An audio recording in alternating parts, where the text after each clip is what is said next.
Sebenarnya penundaan sidang pleno itu sebenarnya korum, walaupun dikatakan oleh Dasko, Wakil Ketua DPR, bahwa korum tidak terjadi. Sebenarnya saya punya keyakinan bahwa Prabowo ada perintah untuk menghentikan semua ini demi menyelamatkan demokrasi. Muncul jiwa demokratisnya, Prabowo ingin menyelamatkan negeri ini dari rekayasa busuk politik dinasti Jokowi. Jokowi untuk rencananya kemungkinan ingin menjadikan Prabowo boneka walaupun dia presiden. Mudah-mudahan tanda rezim Jokowi dengan dinasti Jokowi tenggelam dan akan terbit rezim baru yang lebih terang. Selamat jalan Pak Jokowi, silakan pertanggungjawabkan apa yang pernah Anda lakukan selama 10 tahun. Apa sebenarnya yang terjadi di Republik Indonesia 3 hari terakhir? Kita tahu bahwa Mahkamah Konstitusi mengeluarkan keputusan tentang persyaratan pilkada setelah Koalisi Indonesia Maju Plus seakan-akan ingin menguasai pilkada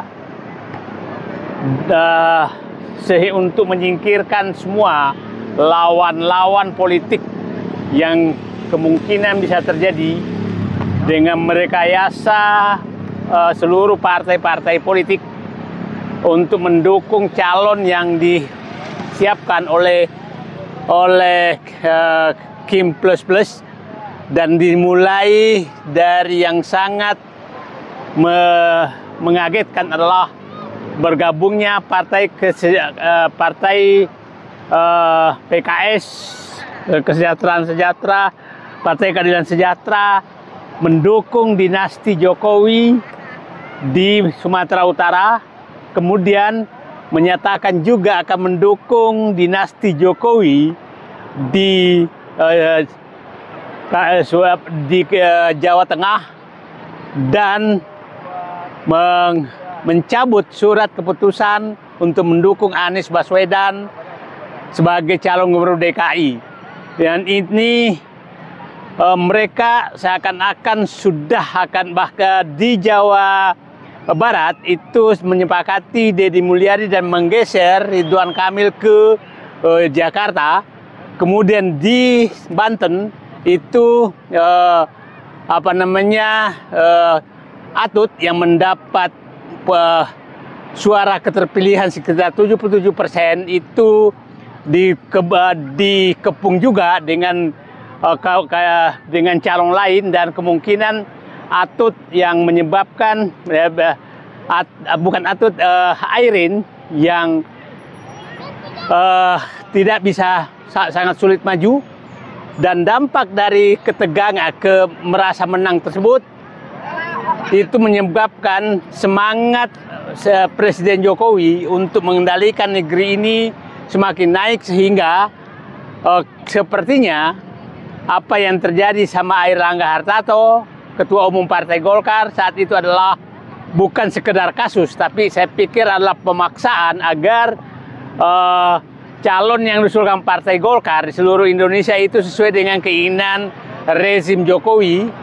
Dan yang menariknya adalah bahwa di hari yang sampai dengan pilkada, pendaftaran pilkada 27 Juli, itu secara mendadak langsung Partai Kebangkitan Bangsa, Partai Amanat Nasional, sampai Nasdem seakan-akan dipaksa untuk melakukan juga kongres, muktamar, dan musyawarah nasional untuk menyegarkan semua pengurus yang ada.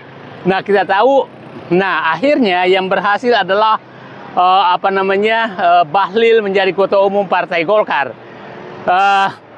Ini besok mulai PKB, dan kita lihat PKB juga menghadapi ancaman karena pada saat yang sama Ketua PBNU ketemu dengan Presiden dan membahas juga muktamar PKB 24-25 hari ini dan besok di Bali. Nah, kemudian PAN juga demikian, dan Nasdem 25 sampai 27. Jadi semua dirancang mendekati pilkada.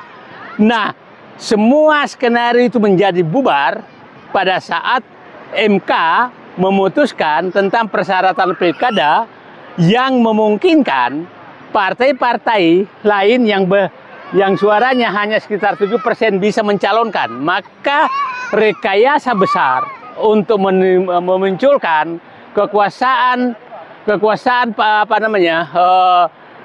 Jokowi untuk seakan-akan ingin menjadikan Prabowo boneka dengan menguasai partai-partai lain bubar sedemikian rupa. Nah, muncul gerakan di DPR pada saat 20 Agustus menyatakan bahwa akan membuat merevisi atau membuat undang-undang baru pilkada, dan itu langsung diputuskan seakan-akan diputuskan oleh balik hanya rapat beberapa jam. Kemudian itu bocor dan seluruh rakyat Indonesia mengetahui ada permainan yang sangat kasar dalam politik Indonesia yang hampir terjadi mengkudeta konstitusi.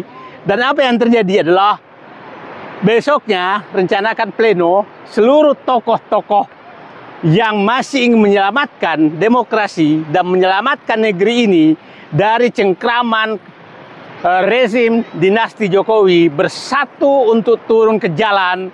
Dan saya hadir sendiri di dua tempat, yaitu di Mahkamah Konstitusi dan di DPR.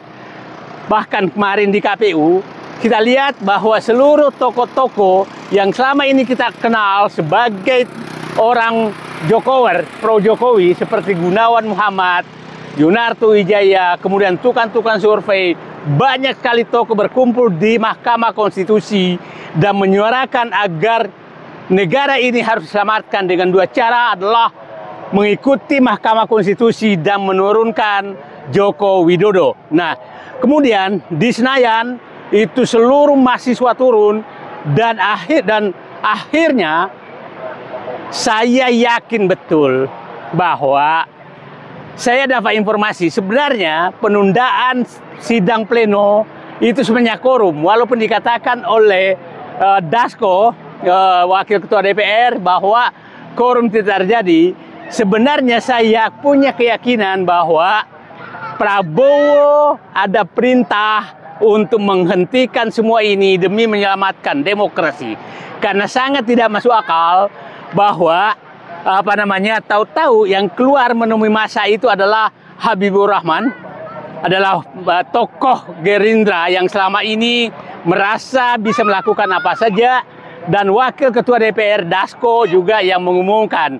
Nah, sementara partai lain diam saja, artinya ini saya yakin betul bahwa muncul jiwa demokratisnya Prabowo ingin menyelamatkan negeri ini dari rekayasa busuk politik dinasti Jokowi untuk rencananya kemungkinan ingin menjadikan Prabowo boneka walaupun dia presiden. Karena dengan menguasai Golkar, PKS, Nasdem, kemudian PAN dan PKB, serta sudah menyerahkan dirinya PKS ke dinasti Jokowi, dia merasa bahwa DPR sudah dikuasai dan pemerintah daerah, gubernur, bupati, wali kota akan dikuasai oleh Jokowi.